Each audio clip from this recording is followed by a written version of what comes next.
Welcome into Morning JOX here on your Wednesday morning, 6 a.m. Conrad Van Order, Damian Mitchell here with you, getting you ready for the Thanksgiving holiday coming up tomorrow. So we will be with you here all day today. Morning JOX, Mac and Cube, three-man front. We will be off tomorrow, spend some time with our families just like each and every one of you, and then we'll be right back here on Friday to go full Iron Bowl, full rivalry week. That's what's coming up. But we're here today, get you set for the holiday, talk about everything that went on last night. You had two big basketball games here in the state of Alabama. You had Auburn over there in Hawaii for the Maui Invitational. Some interesting things going on over there, not even involving Auburn, quite frankly. UConn, man, whew, back to back-to-back days you lose to unranked teams. Not what you expected from the two-time defending national champions, but that's neither here nor there. But yeah, Auburn getting a big win over North Carolina last night. Again, just further looking like what I said yesterday, the best team in college basketball. And then how about Alabama getting that big win over Houston? Houston definitely not going to be sad to say goodbye to the state of Alabama now because they have been yeah, they've been beaten by both Alabama and Auburn now, and so both marquee wins for Alabama and Auburn. And we had the college football playoff rankings. And if you were confused in the previous weeks of some of the explanations of why teams are ranked where they are, why this team's ahead of that team despite a head-to-head win earlier in the season, things of that nature, last night didn't clear anything up for you. Not at all. And like the committee, to me, I feel when they first initially had it, it felt that we didn't get any kind of clarification or the understanding just wasn't there.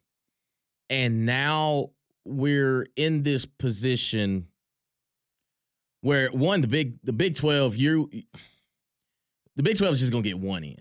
And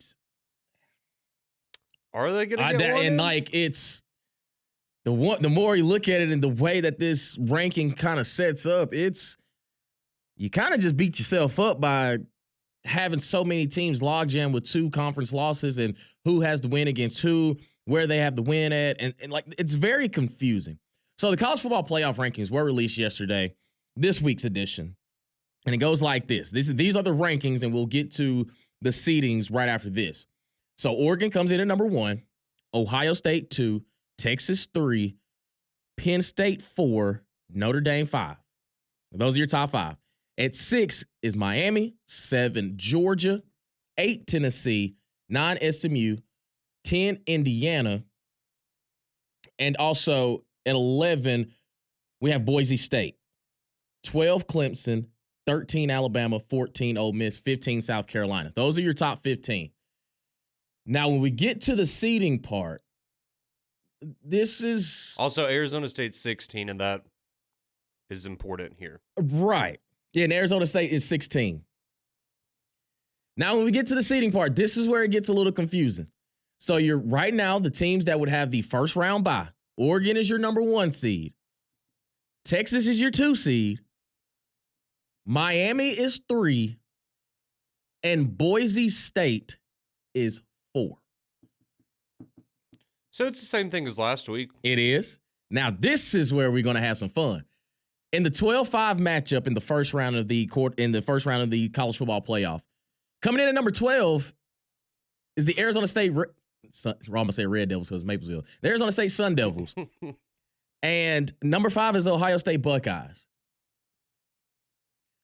We'll come back. I'll read it out and then we'll come back and have a discussion. I'll just say this. I saw a hypothetical line for that game last night. It was Ohio State minus 21. And we're expecting that to be a playoff game to determine who could be the national champion. You'll talk about deserving to be there. 8-9 right now. Number 8 seed, the 8 seed would be Georgia. 9 would be Tennessee. Penn State comes in at 6, Indiana 11, and SMU at 10, and Notre Dame 7. So when we look at the rankings, and then we look at the seedings of how the committee is saying, the committee is just really confusing. And it's kind of misleading because to me, if we're looking, if we're looking at the Big Ten now, because Indiana lost to Ohio State, we saw that head-to-head matchup. Indiana still has a college football playoff spot for right now. Arizona State and Boise State, it's that to me. Okay, granted, I understand the Mountain West. It's Boise State's to lose, and the only loss that they have comes to the number one team in the nation. I understand you have Ashton Genty and everything that they have. Arizona State in the Big 12, you just got to win the conference. You have to win the conference. Yes. The more I look at Penn State, the more I'm just like, I need them out. I need them out. Yeah, I mean that's not going to happen. Minnesota had their opportunity, Exactly. and then you had a fake punt that might have saved your season there if you're James Franklin. I also want to throw this out there before we get too into the weeds with some of these things. Just keep this in mind. If you look at the rankings, Arizona State's 16. They're the highest-ranked Big 12 team. Who's right behind them? Tulane. All right. So, just saying, this sets itself up to potentially, if Arizona State is not the team that wins the Big 12, not saying that they won't jump one of those other teams like a BYU or an Iowa State over Tulane, but there is the possibility that if Arizona State is not the team that wins the Big 12, that Tulane, if they win the AAC, they will get into the playoff over a Big 12 team because they are currently ranked ahead of every other Big 12 team besides Arizona State. So, just keep that in mind. Just keep it in mind. But there is a possibility where you have 2 group of 5 champions in the playoff and 0 Big 12 teams in the playoff. We talked about this a little bit last week, and now you can see where that path would potentially be for a Tulane. So, just... Oh, boy. The more we kind of just look at it, the more we dissect it. And just to give you the rest, starting at 16, Arizona State, 17, Tulane, 18, Iowa State, 19, BYU, 20, Texas A&M. Oh, you talk about the fall of grace. 21, Missouri, 22, UNLV, 23, Illinois, 24, Kansas State, and 25, Colorado. So the Big 12 is kind of really in no man's land. If you're the Big 12, you're kind of saying, conference-wise, you're going to need Arizona State to win I wouldn't even say just completely lock it in that you're in, but they give you the best chance of representing the Big 12 in the CFP. And to your point about Tulane's kind of, well, we're doing exactly what we need to do. You go out there and win the American, let the chips fall where they may.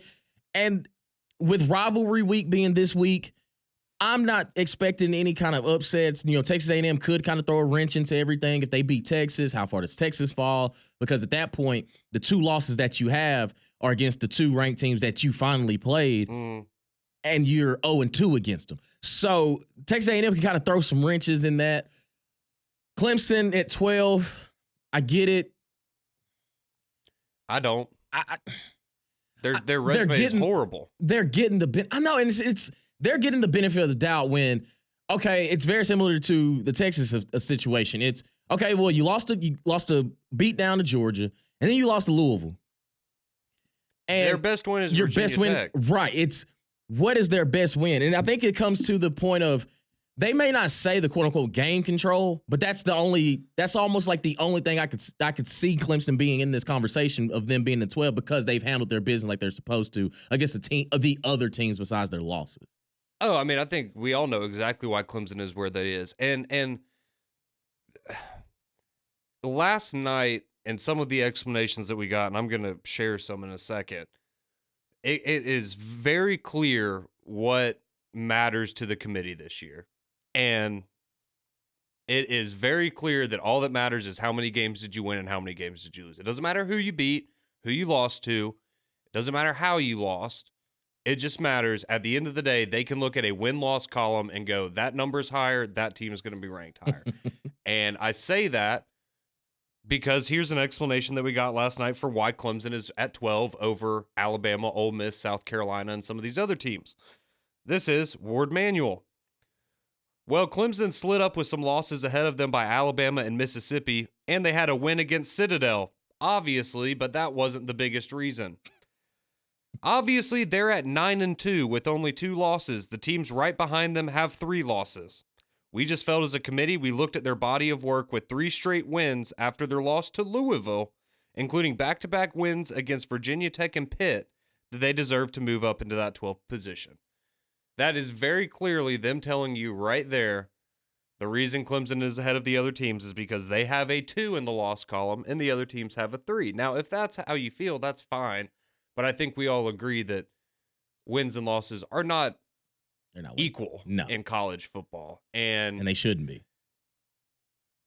All right, let's go to why is Georgia ranked behind Notre Dame, Miami, and Penn State, who have beaten 0 teams in the top 20? Also, why is Georgia behind a Texas team that has 0 top 25 wins and lost by double digits to Georgia at home earlier this year? This was his answer. Teams can only play the schedules they have in front of them. We can maybe be critical of the non-conference schedules. We take the stance that we're going to really look at these games, look at the stats, and if it was just about strength of schedule, then we wouldn't be needed. So again, they are clearly telling you that the only thing, or maybe not the only thing, but the thing that takes precedent over every other criteria is how many wins you have compared to another team. It doesn't matter if you played an easy schedule and they played a difficult. I mean, that answer right there, he is specifically telling, in my opinion, what you hear from that is it doesn't matter if you play in a weak conference, you play a weak schedule. We can't criticize you for it because you can only play the schedule that you play. Okay, that is fair to a certain degree. They can't account for, a Texas, scheduling a Michigan team that was bad this year, or the fact that, by a roll of the dice, Indiana ended up playing only the bottom teams in their conference plus Ohio State. I get that. They don't know what teams are going to be good and what schedule is going to be good or bad in a given year, but that's also not another team's fault. You know what I'm saying? Like you're not punishing somebody for playing a weak schedule, but you're inversely punishing another team that might be more deserving because, oh, well, they had a rough schedule this year because their conference was really up. It's just, that's where it doesn't make sense to me. It's how am I supposed to have faith in you? You are making the most important decision in college football, and your criteria is, well, this team had more wins. I don't care. Don't tell me the strength of schedule. Don't tell me who they beat. I don't want to look at it. Just show me the win and loss column. And especially when he brought up the fact of non-con. And I'm just going to give you the non-conference games that Texas has played. Colorado State, Michigan, UTSA, and Louisiana Monroe. Georgia's non-conference schedule. Clemson, Tennessee Tech, UMass, and Georgia Tech on Saturday. And you want to talk about the non-con games that they have? If we're looking at this, and also a Clemson team now that you have in the 12 team, well, you have in the college football playoff rankings at the 12 spot, I saw Georgia beat them by 31 points. If you're going to say that the non-cons matter in this situation, then you can't tell me why. Then you have no explanation of why Georgia is not ahead of Texas, because we also saw that head-to-head. And granted, I know it was the AP poll at the time. Texas was the number 1 team in the nation when Georgia beat them. And it's just I don't know. I don't know what this committee. They're putting Texas up there and going, well, let's wait and see, because if they make it to the SEC championship and win, then we're going to look smart because we had them up here all along. Like, that's really the only explanation you can give outside of this team has 1 loss and the other team has 2, regardless of the head-to-head of other factors. And that's it just doesn't make sense. And there's even, I think part of the frustration too is there's also a lot of my frustration with the committee is the way that they explain things, right? Because some of the rankings, like in general, I don't think they've been that atrocious. It's just maybe I would have moved teams around, but you could generally say, okay, they got, 11 of the 12 teams. Yeah, I agree with that. Maybe I'll argue about 1, but it's about the placement of certain teams and how they value certain teams over others. And then when they explain things that,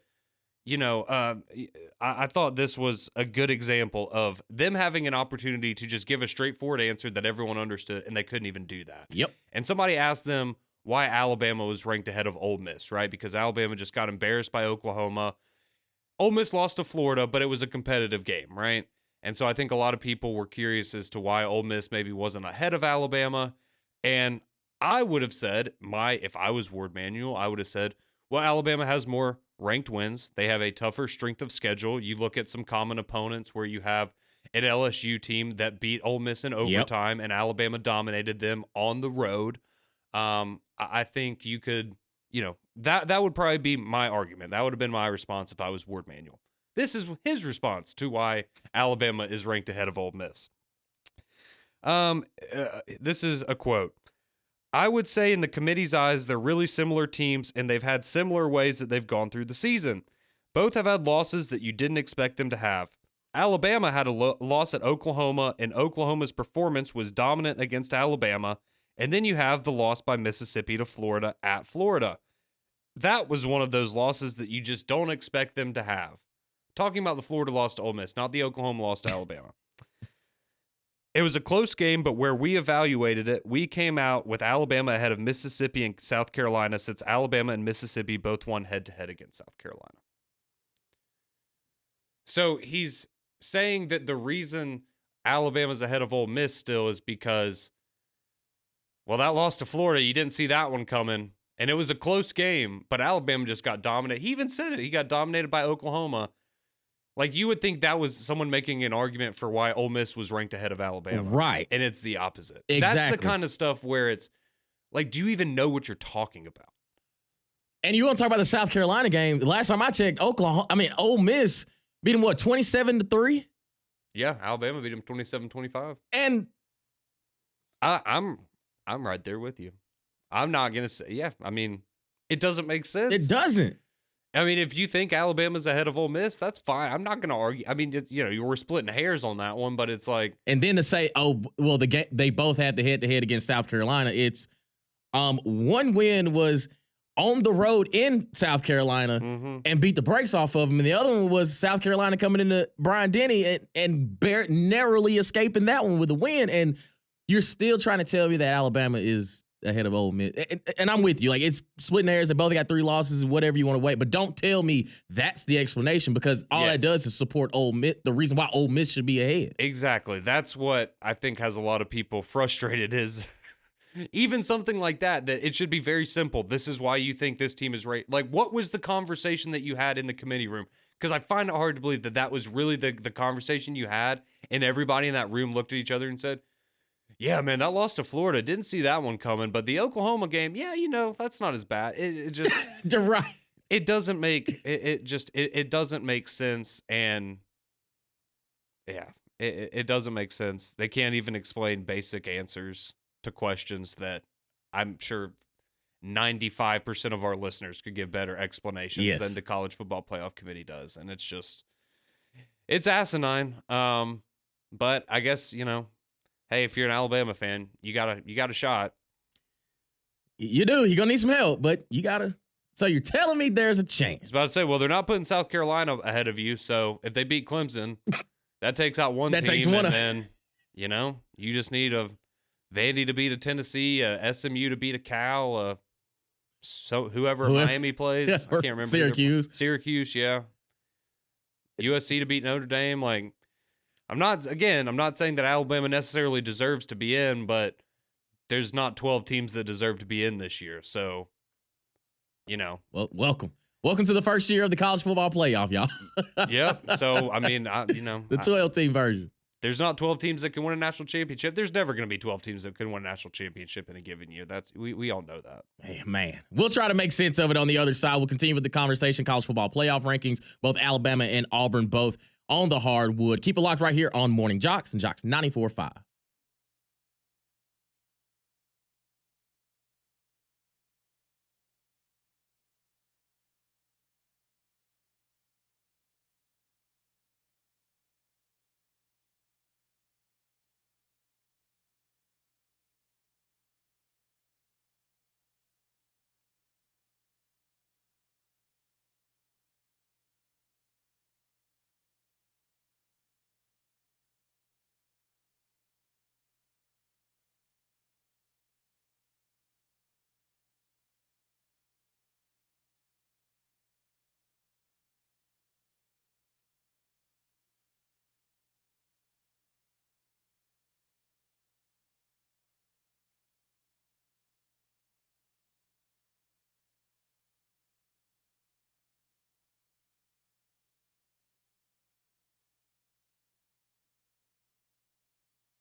6:23 here on Morning JOX, JOX 94.5.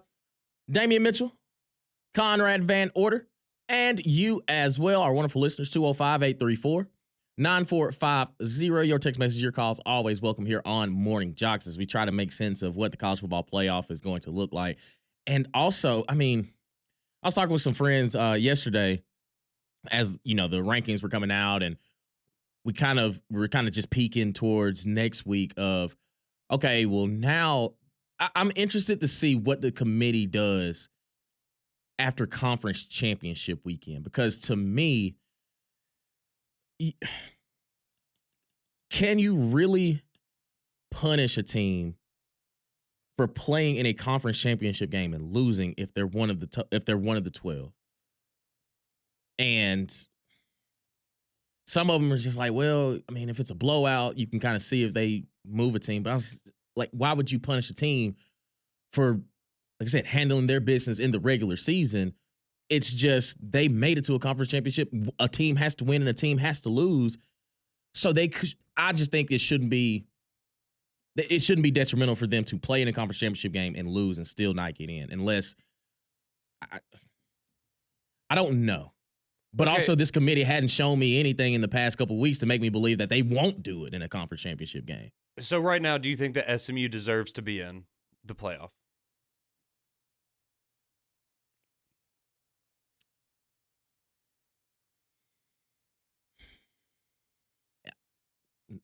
It's like 50-50. So let's say they lose to, again. If they lose to a Miami. Let's say they lose to Miami by 2 touchdowns in the ACC title game.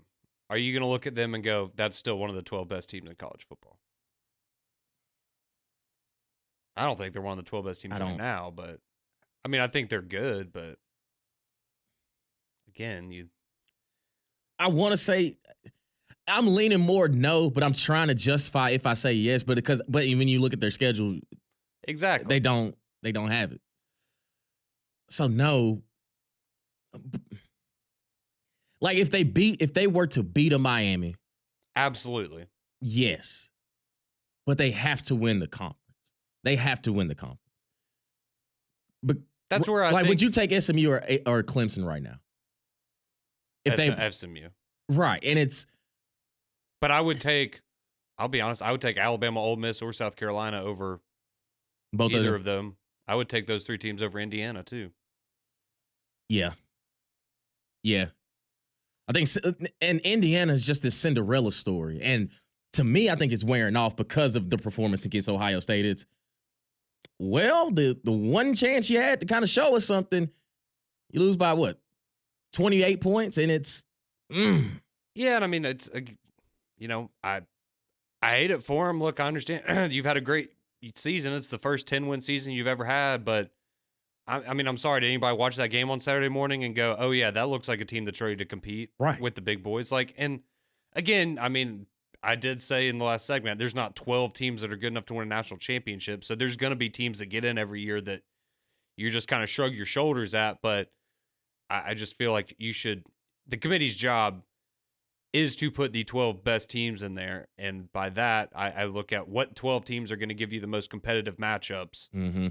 At the end of the day, and I don't think Indiana falls into that category. They're going to be, they're a 9.5 point underdog to Indiana if that's their first round matchup, or to Penn State. Sorry, Penn State, a team that we all look at and go, I don't even know if they deserve. They deserve exactly, and they're almost a 10 point underdog to them.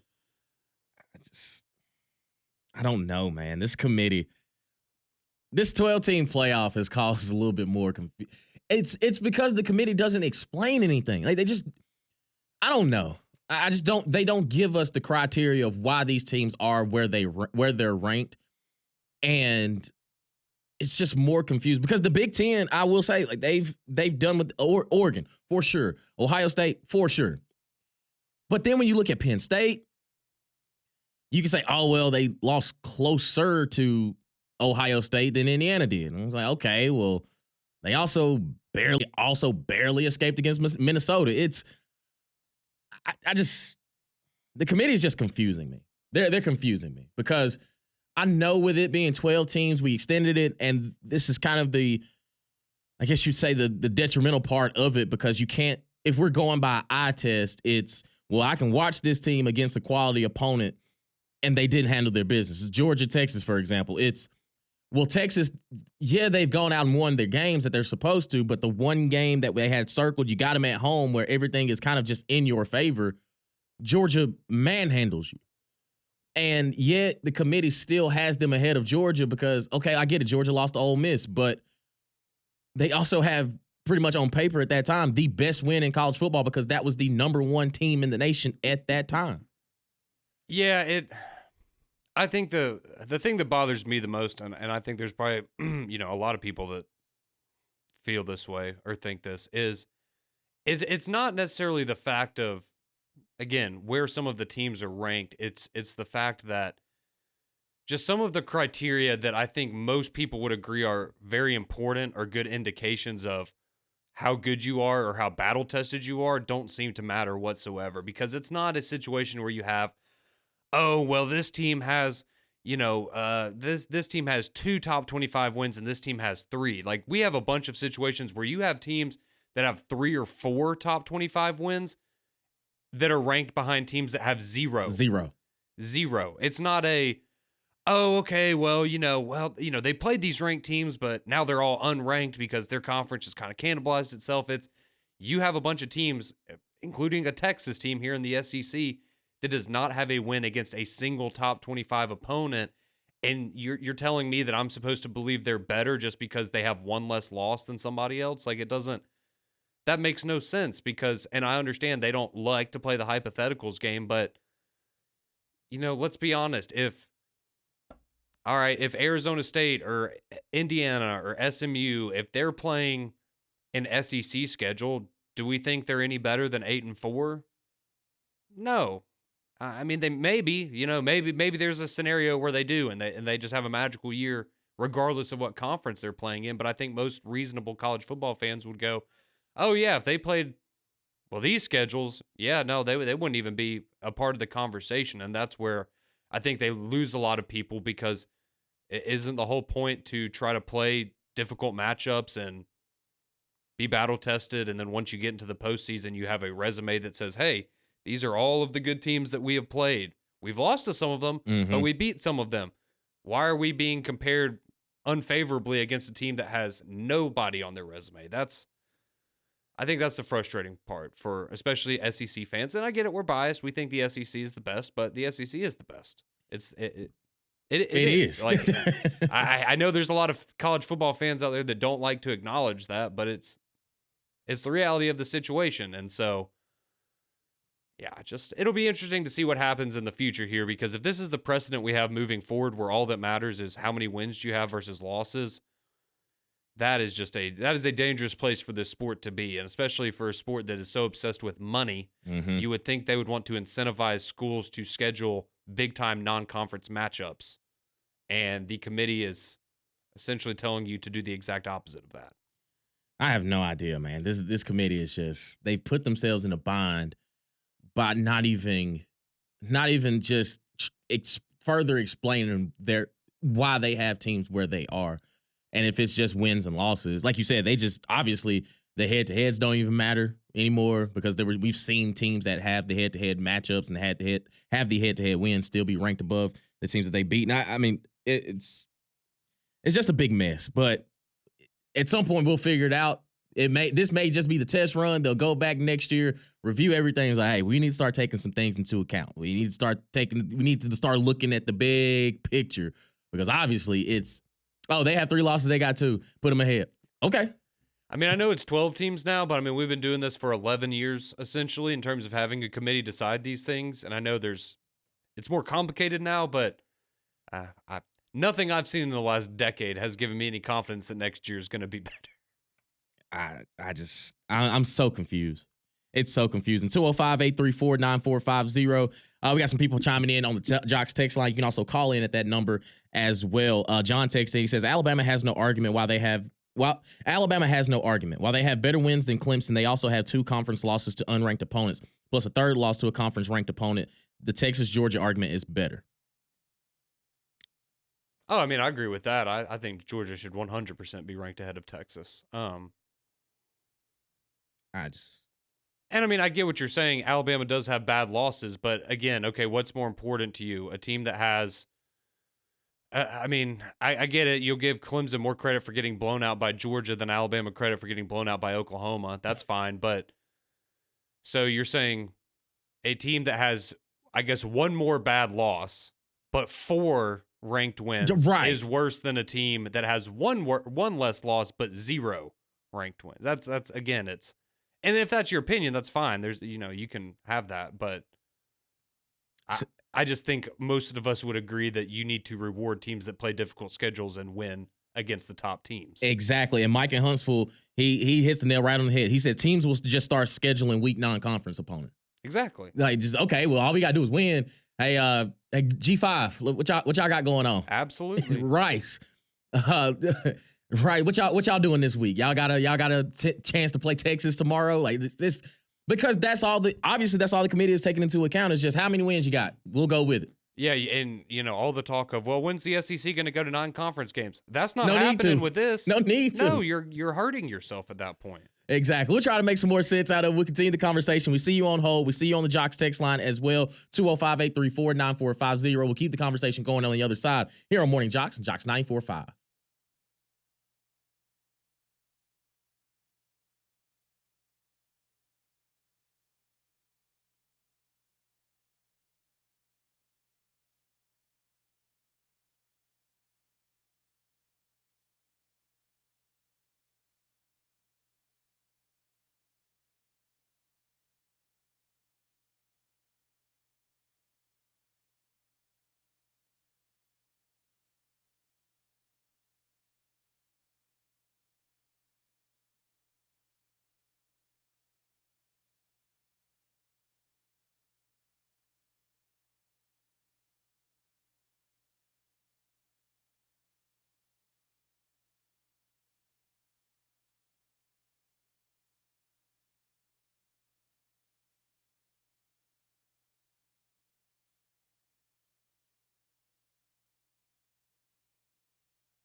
6:38. Welcome back into Morning Jocks here on Jocks 94.5. Conrad and Damian with you, trying to make sense of last night's college football playoff rankings. If you're just tuning in, top four remained the same. Georgia and Tennessee got boosted up. Alabama, your second team out at number 13. Clemson, your first team out at number 12. And another week where the explanations from the College Football Committee make absolutely no sense. None. And we are about to hear from you, 205-834-9450. I know you've been texting in. I know you've been waiting on the phone lines as well and want to hear your thoughts on the College Football Playoff because, I think we all can make more sense than the Playoff Committee right now, so I want to hear what our listeners think. Absolutely. Let's go to the phone lines. Let's go to Walnuts, who wants to talk some CFP playoffs. What's going on, Walnuts? Good morning, gentlemen. How we doing, brother? It's I'm doing wonderful. It's always a joy listening to y'all in the morning. It really, really is. Especially trying to fight, just like the committee's trying to fight to get Bama still in there. It's shocking to me. It's almost like y'all lost a dog this morning when you're like, man, I just want an explanation of how Alabama can get in there. I mean, they deserve it, guys. They deserve it. But the thing is that we've been dogging Peyton Thorne all year long, especially on this radio station. And the sad thing is that Perry Thompson shed a little light to everybody, I think, last night with a great tweet. Oh, my. Oh, you're talking about the stats from Jalen Milroe and Peyton Thorne? Jalen Milroe and Peyton Thorne. Most completions goes to Peyton Thorne. Most attempts go to Peyton Thorne as well by 6. Mm-hmm. Most yards go to Peyton Thorne. Most TDs go to Peyton Thorne. How many rushing TDs does Peyton Thorne have? Does he have 17? Most interceptions. Once again, I get it. He doesn't got 17. He doesn't. But he also wasn't the Heisman Trophy winner after one game following the Georgia game. But ever since then, Bama's lost how many games since then? 3. How many has Auburn lost since then? We're not talking about that. We're talking about the Auburn and Alabama and how they're not in the playoffs, and y'all are still crying about it. You know what I mean? You're still No, we haven't. We we literally said Alabama doesn't deserve a playoff spot. Me and Conrad both said that verbatim, that this Alabama team does not deserve a playoff spot. Because we were sitting here making the argument for Ole Miss being ranked ahead of them and the committee said the game against South Carolina is the reason. And we were trying to make sense of, well, Ole Miss went to South Carolina and beat the brakes off of them. Alabama squeaked by South Carolina. So I don't know what you're talking about. You mention Alabama every time. You mention Alabama should be in there every time. Now, you mention Ole Miss too, but it's Alabama and Ole Miss. It's Alabama because they're the first teams out. Like, we're just looking at the rankings, dog. Like, we're not trying to justify. We're trying to just make it make sense. We're both understanding that they definitely should not be in the playoffs at all, no matter what. Yes, no, they shouldn't. But Walnuts, you tell me right now. Do you think right now would you rather play if you are in the playoff? Would you rather play Indiana or Alabama or Ole Miss? Who would you rather play? I would rather play Indiana. There's no question about it. But once again, it's just the games that have been played. I know it's not fair or foul, you know what I mean? But it is what it is. Just like FSU should have been in there last year for what went on. Now, you know, I mean, it is what it is. It didn't happen. Bama got in. It is what it is. But that's just due to Bama being Bama. And I think we all should understand that. Oh, I agree with that. I'm not going to sit here and argue that Alabama doesn't get a little bit of favoritism when it comes to this stuff, but you also look at them in Georgia and you go, well, if anybody's going to get the benefit of the doubt, it would make sense that it would be one of those two programs. I'm not saying it's right, but I mean, I agree with you on that. I think we all know that's part of it. I agree, but before I go, I just want to say, hell of a game last night by them Auburn Tigers again beating North Carolina. Oh, yeah. Yeah, they beat that ass. Oh, yeah. We with you on that. Eagle boys. Hey, war down. Like, God, it's like, wow, it ain't like we... I think we came to an agreement at the end of the phone call, but he agreed with what he was calling in to complain with us about. Right. Which was, we both said Alabama does not deserve to be in the playoff, but then he also just acknowledged that they deserve to be in the playoff over a team that's in it right now. Right. So I don't, and I'm sorry, we can go to the Auburn fans are funny, man. We're really at the point where we're talking about how great Peyton Thorne is, and listen, my whole discussion about he had a great game against Texas A&M, no doubt about it. Has he played better the last week than Jalen Milroe did? Not even close. They were in different stratospheres this last weekend. But it's the same, man. Y'all are funny, man. Y'all wanted Hugh Freeze gone 2 weeks ago. Peyton Thorne was the bane of your existence, and now you're here acting like, they're world beaters or something. Like, Right. It was like we didn't. y'all are funny, man. I didn't do it. I'm just glad to hear from Auburn fans because I didn't hear from them for about 2 months. I missed them. Well, you got one right here. That's your buddy Don Don. What's happening, Don Don? Oh my goodness, guys, that was funny. I was trying to make it make sense. Like, whoa, like, whoa, yeah, Well, like, I get it. Damien, I'm on y'all's side, man. Y'all haven't said anything about Alabama should be in the playoffs, okay? I'm on y'all's side on that. At all. But I'm not going to sit here and say anything about Peyton Thorne being better than Jalen Milroe either. Now, I mean, I've said some stupid stuff, Damien, but I'm not going there, okay? It's all good. You saved yourself a day. But how about my boy Johnny Broom last night, man? My goodness gracious. Balling. I'm talking about it. Any way you wanted it, he was serving it up to you from the 3-point line, on the block, defense, all of it, dog. He was the best player on the court last night. Oh yeah, I mean from the get go. I mean, my goodness gracious, he did all his damage. The first 10 minutes, the first 5 minutes of the game, we're up like 21-6 coming out of the gate. You know what I'm saying? It's not just Broom. I mean, we got this is a heck of a dadgum team. And Conrad, so is Alabama. After all the football's over, we're going to have a great year in this state for basketball, buddy. Yeah, no, those were 2 great games last night. I will be completely honest with you. I feel like Alabama was the better team last night, but I do feel like they kind of got bailed out by the refs a little bit at the end. I'll take it, but yeah, I just wanted to throw that out there because there were some questionable officiating all around in that game, though. No doubt. But hey, guys, well, I have a moment, and happy Thanksgiving to all my buddies out there, the listeners. But to you two guys, I want y'all to go have a great day with your families. And you guys have been great to me, and I appreciate everything you guys have done for me, my friends. Hey, absolutely, man. We appreciate you, buddy. You, Don Don. Let's continue on the phone line. Let's go to our buddy Larry on the road. Wants to talk some ball with us. What's going on, Larry? Hey, guys. Happy Thanksgiving. Enjoy the show every day while I'm on the road. But I want to say 2 things. Number one, y'all know, guys, how much of a Bammer I am, especially Conrad. But I want to make a point, guys. I was so upset with the game in Oklahoma the other night. It's just like, 3 points. I know y'all have said it over and over and over, but for the life of me, what I don't understand, though, is, and I tried to explain it. I'm not trying to explain it yesterday.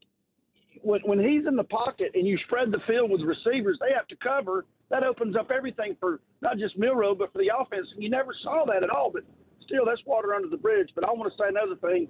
Auburn, guys, I'm going to say it like this.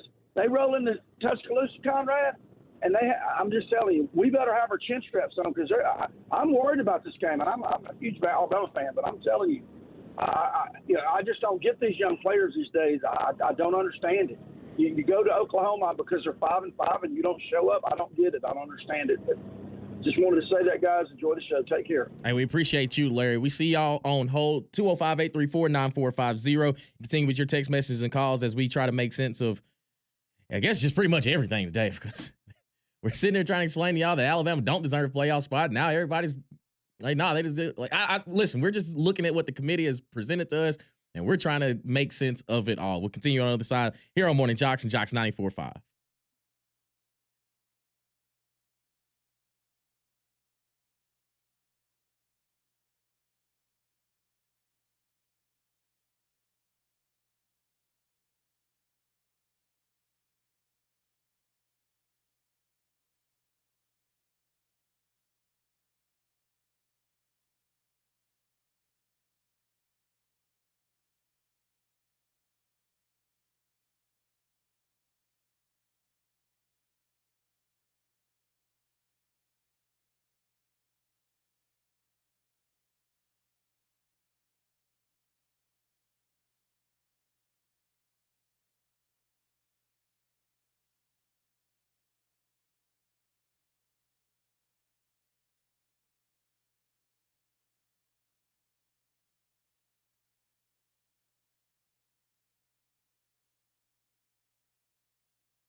6:51 here on Morning JOX, JOX 94.5.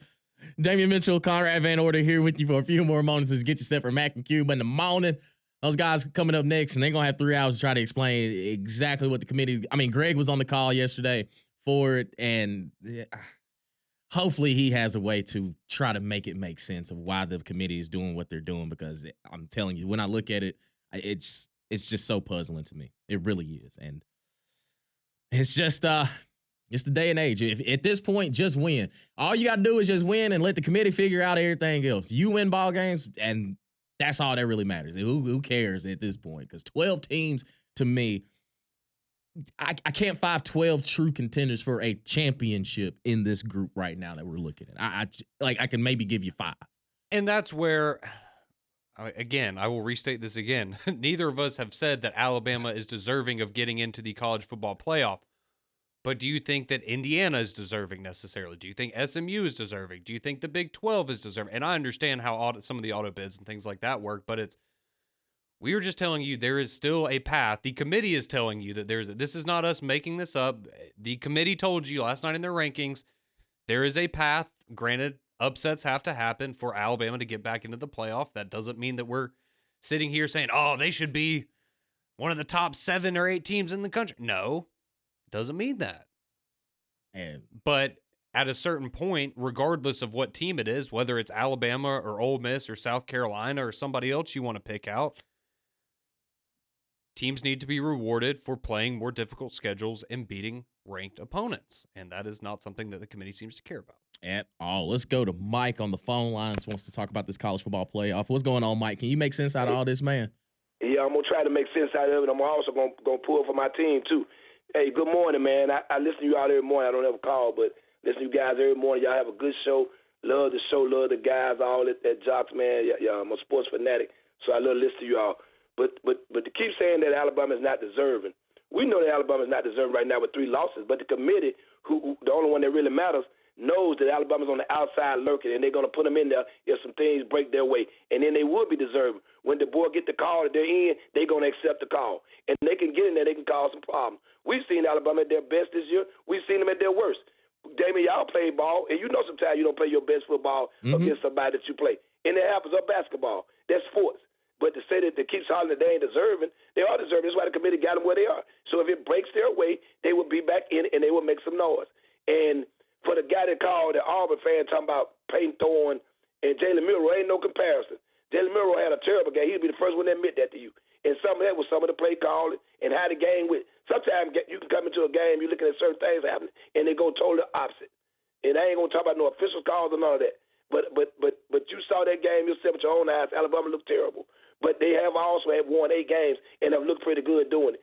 And they would never put South Carolina in over Alabama if they beat Clemson by 25 because Alabama beat them head-to-head. That's why they got Alabama sitting where they are, because they are one of the best 12 teams in the country. They had 3 games they didn't look their best, and that happens. Whether it be coaching or players, things happen in ball games. And when you cannot compare Peyton Thorne and Jalen Milroe because of the season that Peyton Thorne had, like you said, Damon. These guys won it both ways. Now, they were ready to fire freeze. They were ready to run Peyton Thorne out of town. He had a good game last week against Annam, and they won the ball game. But if they think they're going to come down to Alabama and Alabama going to lay down, they got another thought coming. All that talking they doing, I'm glad they doing it. Because Milroe one play from going 85 yards on him or throwing a deep ball to Ryan Williams or Jeremy Bernard. They can play when they locked in. Hey, Mike, we up against it, but hey, man, the players don't have to talk trash. They just call up Mike. Yeah, right. Mike's standing on business. He's standing on business. RTR, baby. Mac and Cube in the morning. They're next.